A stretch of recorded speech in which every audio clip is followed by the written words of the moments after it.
Welcome to our YouTube channel.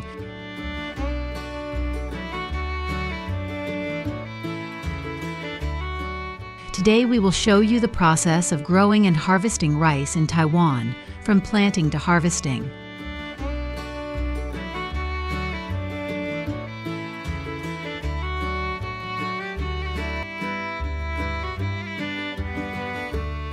Let's explore these steps together.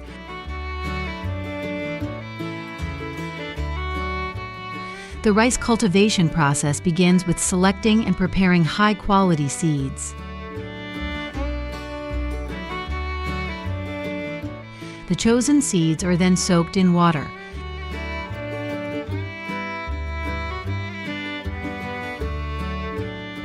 Watering the seeds triggers the germination process, causing the seeds to swell and prepare for sprouting.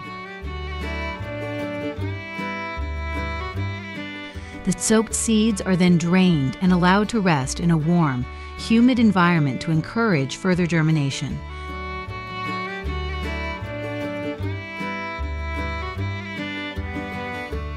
Within a few days, the seeds begin to sprout and small rice seedlings start to emerge.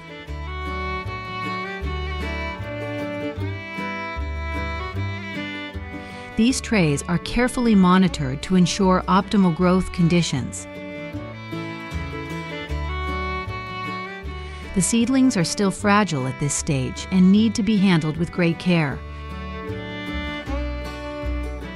When they have grown to the appropriate size, the trays are rolled up into neat bundles.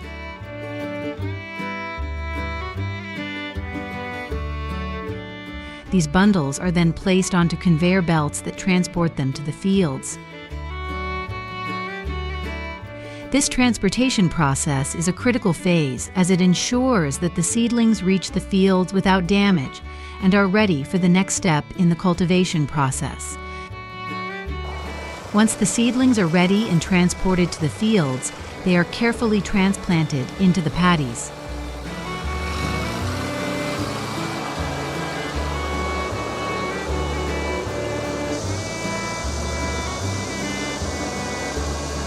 This is where modern technology plays a significant role. Special transplanting machines are used to automate the planting process.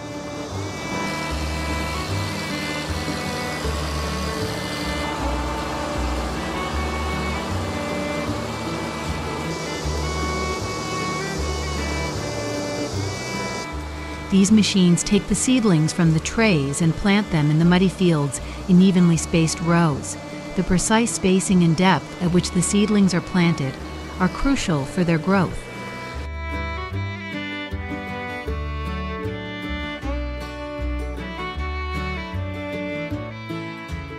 Proper planting ensures that the seedlings have enough space to expand their roots and access nutrients from the soil. The transplanting machine moves efficiently across the field, planting row after row of seedlings until the entire field is covered.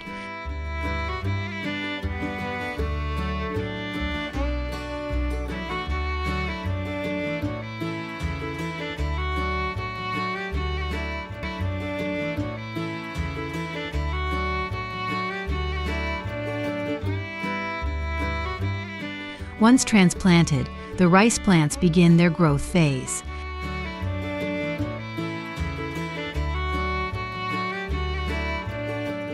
This period is marked by rapid development as the young plants start to establish themselves in the nutrient-rich soil.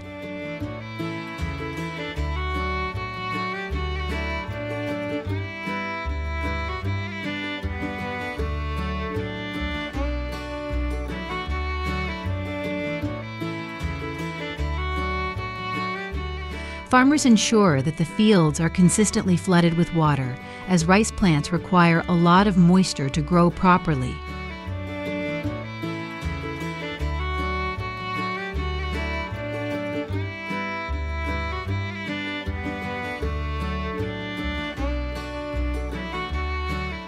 The water helps to control weeds, keep pests at bay, and provides a cooling effect for the plants.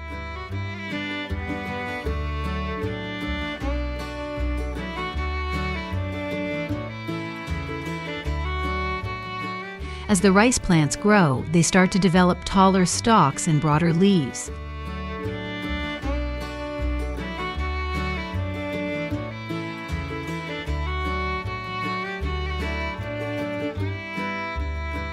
The fields, once sparse with young seedlings, transform into lush green expanses.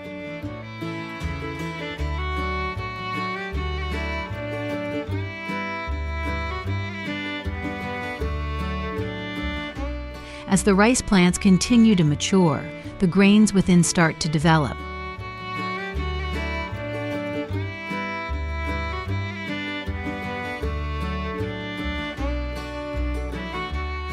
During this phase, farmers must closely monitor the fields to ensure the plants are healthy and free from pests or diseases.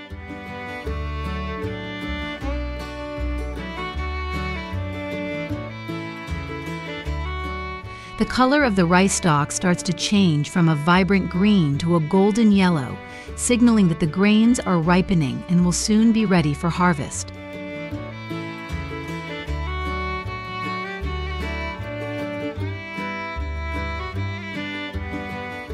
The timing of the harvest is crucial. Harvesting too early can result in underdeveloped grains, while harvesting too late can lead to grain loss, as the rice may fall off the stalks.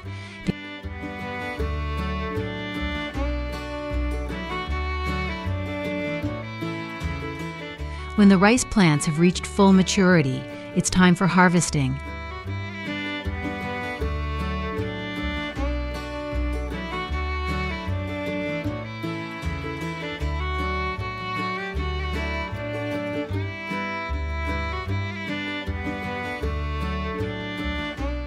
Modern rice harvesters are used to efficiently cut the rice stalks and separate the grains from the chaff.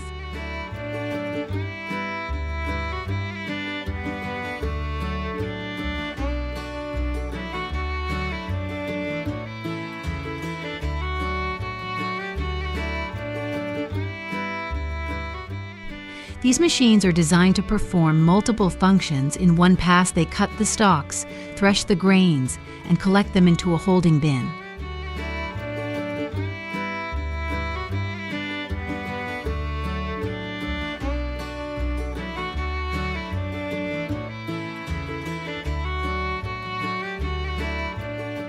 Meanwhile, the straw and chaff are expelled out the back of the machine.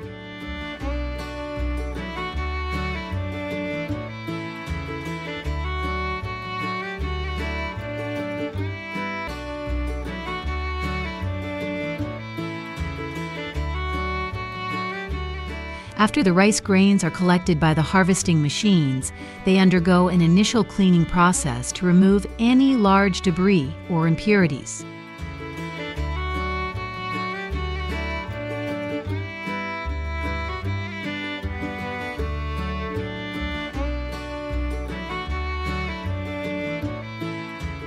The grains are then loaded onto trucks and transported to a storage facility.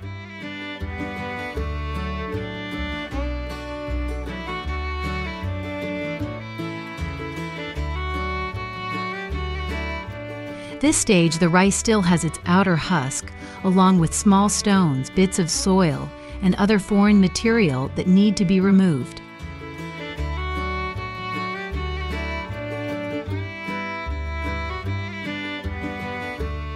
The storage facility is equipped with machines that perform a preliminary cleaning to separate the rice grains from these unwanted materials.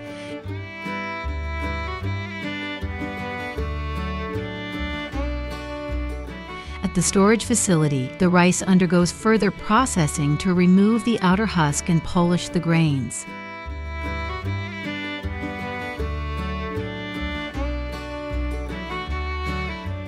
Once the rice has been cleaned and polished, it is ready for packaging.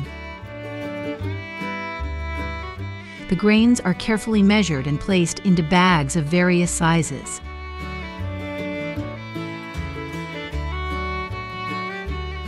Larger bags are typically used for wholesale distribution to retailers and restaurants, while smaller bags are packaged for retail sale to consumers.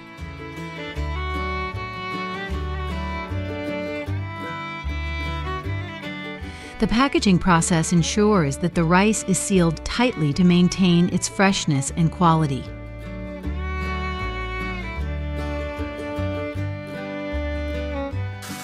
Rice is a versatile food staple that is cooked and enjoyed in a variety of ways.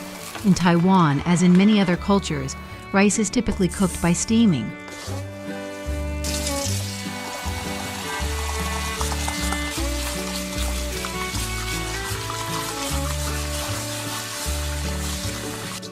The process starts by rinsing the rice grains in clean water to remove any residual starch or dust, which helps to prevent the rice from becoming too sticky when cooked.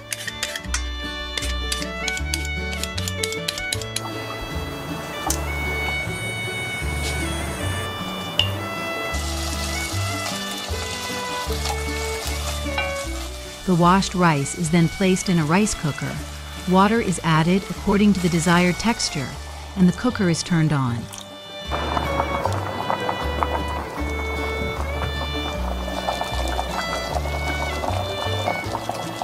The rice cooker steams the rice evenly, resulting in fluffy, tender grains that are perfect for a range of dishes.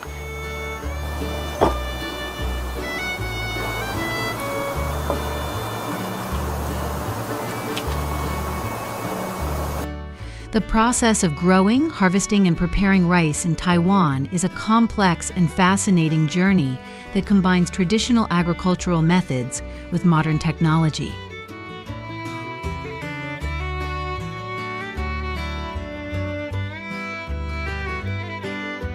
Hello, my friends. Welcome to Cocoa Farm, where today we embark on an exciting journey through the world of cocoa, from the lush plantations to the final delectable product, chocolate. In this documentary, we will explore the fascinating process of cocoa fruit harvesting, cocoa bean processing, and the intricate steps taken in factories to produce the chocolate we all love. Additionally, we will discuss the cultivation, care, harvesting, processing, and export statistics for 2023. Cocoa cultivation begins with the careful selection of the right variety of cocoa trees. The most commonly grown species is Theobroma cacao, which thrives in tropical climates within 20 degrees of the equator.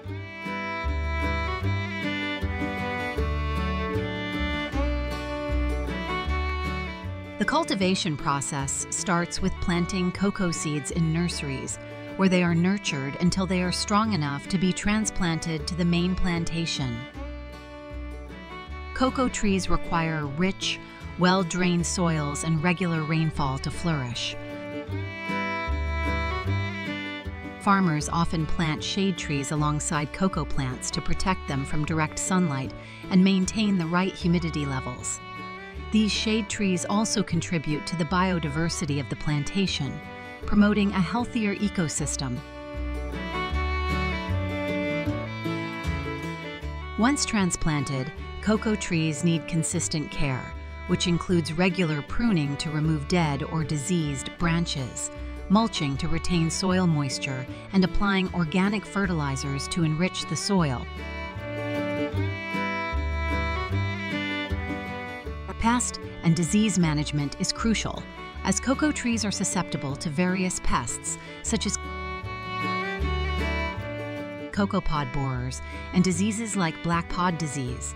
Integrated pest management practices are often employed to minimize the use of chemical pesticides, promoting a more sustainable farming approach. The journey of a cocoa tree from seedling to maturity is a process that takes several years. After about 3 to 5 years, the trees begin to bear fruit. The flowers of the cocoa tree, which grow directly on the trunk and branches, are pollinated by tiny insects known as midges. Once pollinated, these flowers develop into cocoa pods. Cocoa fruits, or pods, take about 5 to 6 months to mature after pollination.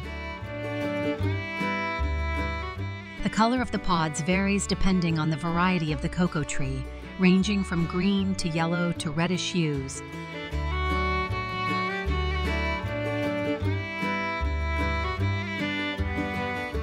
Harvesting typically occurs twice a year during the main and mid-crop seasons.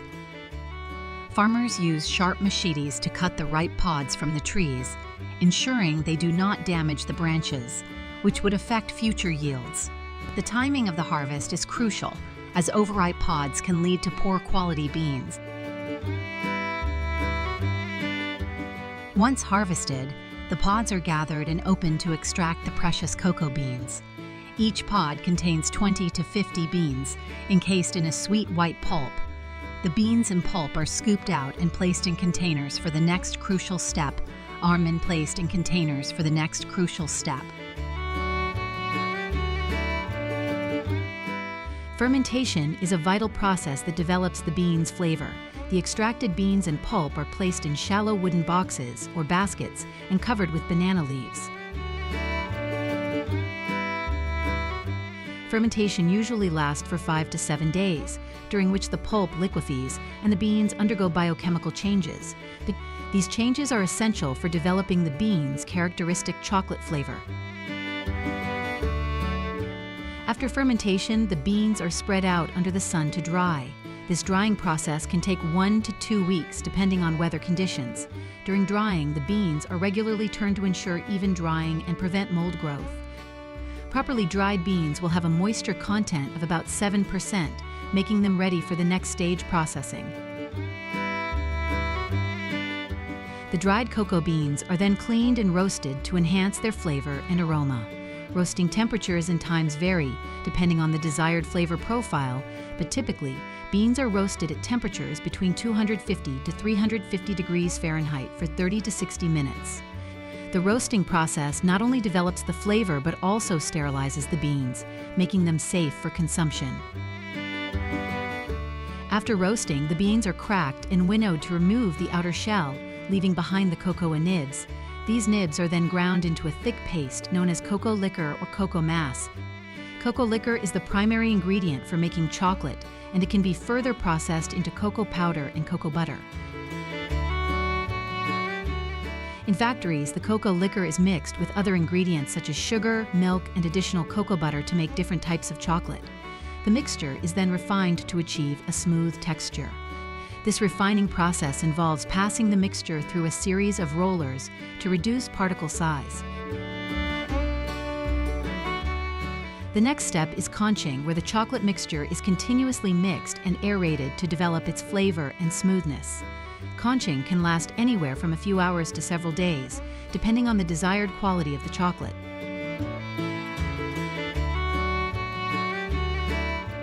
The conching process helps to evaporate any remaining volatile acids, improving the flavor and aroma of the chocolate.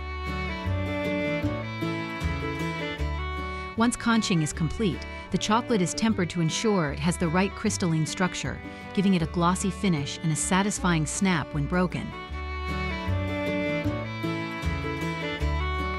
Tempering involves carefully controlling the temperature of the chocolate as it cools and solidifies. Proper tempering prevents the cocoa butter from forming unstable crystals, which can cause the chocolate to bloom and lose its shine. The final step is molding, where the tempered chocolate is poured into molds to form bars, blocks, or other shapes. The molds are then cooled and set, after which the chocolate is demolded, packaged, and prepared for distribution. Packaging is an important aspect of chocolate production, as it protects the chocolate from moisture, light, and odors, preserving its quality and shelf life.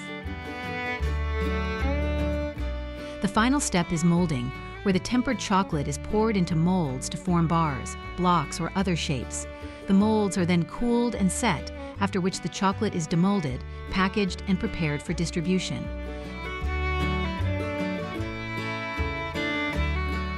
Packaging is an important aspect of chocolate production, as it protects the chocolate from moisture, light, and odors, preserving its quality and shelf life.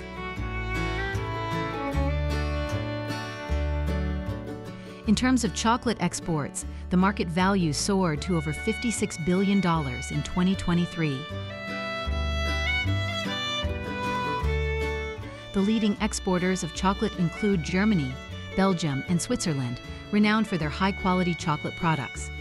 These countries export to major markets in North America, Europe, and Asia, meeting the ever-growing demand for chocolate. The rising popularity of premium and artisanal chocolate has also contributed to the increase in export values. From cocoa cultivation to processing, the journey of cocoa to chocolate showcases the dedication of farmers and producers.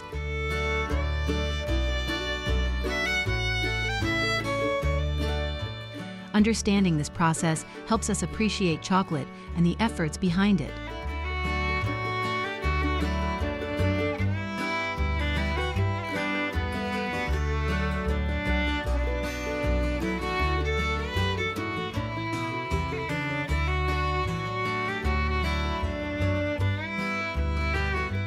Cocoa production emphasizes fair trade and sustainable farming.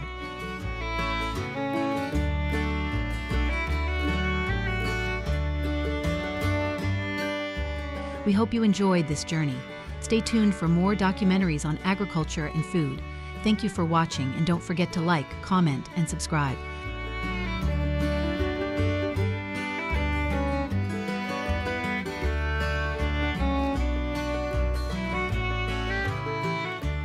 And there you have it, my friends, the complete journey from cocoa fruit harvesting to chocolate production.